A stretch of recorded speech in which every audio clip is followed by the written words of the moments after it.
In this video, I'm going to show you this really quick tutorial to create force lightning with our friend Emperor Palpatine here, not the horrid resurrected clone, you know, the original one who actually died. So in this, I'm going to show you how to integrate this shot of Palpatine with this Death Star background. We're going to create this cool lightning effect in literally 60 seconds and get this whole 3D depth of field effect going on. So stay tuned. This is going to be a good one.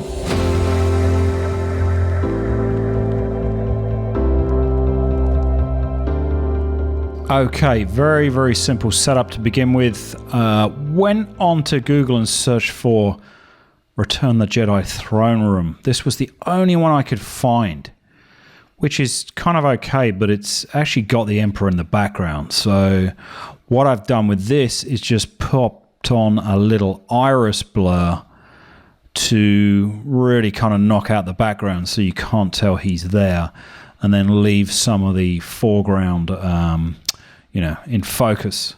So I've done this before on plenty of my other videos, but it's a really easy trick. You just come into the blur gallery, into field blur here. You want 2 points. So you want a point where you're going to be completely out of focus, and then you can sort of drag this around and just affect the focus to where you want to knock it out. And then you want the area that's in focus. So click the pin again, come down here, and typically I dial this to 0. In this case, because this is a kind of fuzzy JPEG off the web and it's not that great, I actually put a little bit of blur on this as well, just to, you know, knock out some of that noise. But yeah, so that's the background setup. Then over the top of that, we've brought in Palpatine. So very quick shot I made of the Hot Toys Palpatine figure here. This is actually 2 shots that I combined together. So I did a nice shot with the lighting on, and then I got one of my blue LED strips and shot another one that lit up his hands here with blue, and you can see some of it's coming off on his face as well. The reason I did that is to create motivated lighting. So when we create the lightning effects that come out of his hands, obviously I want that lighting to appear like it's kicking back some blue light onto him, hence why that effect's there. It's not quite perfect. It will be better if it was kind of going on his fingertips a bit as well, rather than just underneath, but hey, it's fine. So the next thing I want to show you is how I've blended Palpatine in with the background a bit. Now, first thing I'm going to show you is the actual cutout I've done of Palpatine is really bad. So I've got this as a smart layer, and if I click through to this, oh, sorry, wrong one, that's the background. Back to Palpatine. So if I click through into the smart object itself, you can see I've just been incredibly lazy and just done this terrible extraction with the quick select wand here. So not going to win any awards for creating great selections here. And again, I was lazy. I threw this up on a black background, and they're terrible to extract things from. Really should have been shot on green screen, but I was in a rush. Wanted to create this tutorial, so this is what I've ended up with. Now, if you've got something like this, and this is going to work much better on kind of dark subjects and dark backgrounds, the way I integrate this is the same kind of trick I just showed you with the background blur. I've got that same field blur effect happening on Palpatine, but you can see in this case what I've done is I've put loads of these blur points on. So I create these 0 pixel blur points around his edges, and then I go around outside of his edges and add the blur. So the effect you get is the edges end up getting blurred, and then the points inside him stay in focus. And you can see there's little issues like here with the side of his head that's getting a little bit too much of that blur. I can kind of fix that by dragging the in focus point over there a little bit.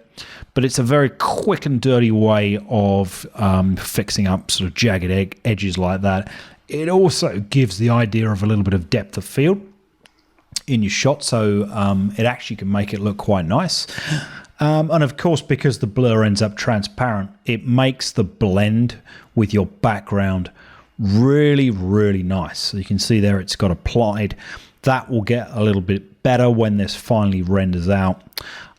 So that's the first thing I've done. Even when I do good extractions, I'd still apply that same effect. It can just really nicely integrate your sort of extractions of subjects in with the background.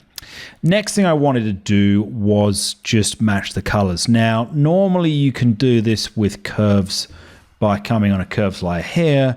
You hold your Alt or Option key down, click Auto, and then you can do this whole business where you select color points, shadows, midtones, highlights.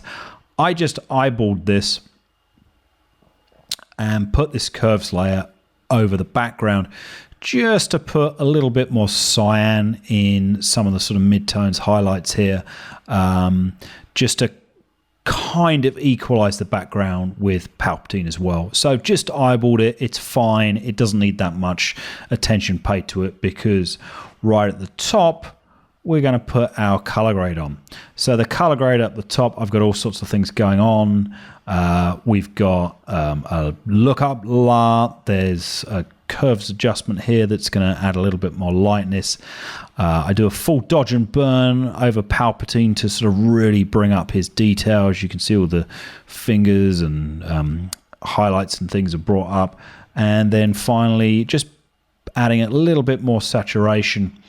And that's kind of the final effect, bar one, the selective color, which will come to last. So this is kind of the way I like to work. I've covered this in other tutorials as well. I try and get color grading and things in early on so I can see what the finished piece is going to look like. Then I'll go back into the effects and work those in with the grade. It's just the way I like to do things. So next we're going to start working on this lightning. Okay, lightning. There are ways of doing it in Photoshop. Like I've done stuff with clouds, but it's never a particularly pretty result. So you can come into like filter, where is it? Render, I think. Clouds. You can play around with these and get really quite lame, unrealistic lightning streaks out of those. But as much as that makes for an interesting tutorial, it doesn't actually make for very good results. So really the only good way to do this is to use real lightning. So I came over here to Unsplash, search for lightning. You can see there's a few options here. I went with this one in the middle by Sean McAuliffe. You can see I've downloaded that and got it on screen here. What I did with that was simply desaturate it to black and white, and then I just painted out some of those details that we're not interested in, like the whatever these sort of ground lights are. So we've just got the lightning bit, even though that part's not on screen. And then I also adjusted the levels on the picture to try and push the, I guess, dark sky as dark as I could and bring up the lightness of the lightning bolt. Having done that, you can see I've just dragged it in here, and then it's just a case of turning it to screen mode, and half your work is done for you. So with that in place, there's your force not lightning. I copied that again, inverted it, and applied it to his right hand as well, and that one shot gave me both lightning bolts. But here's where it gets fun.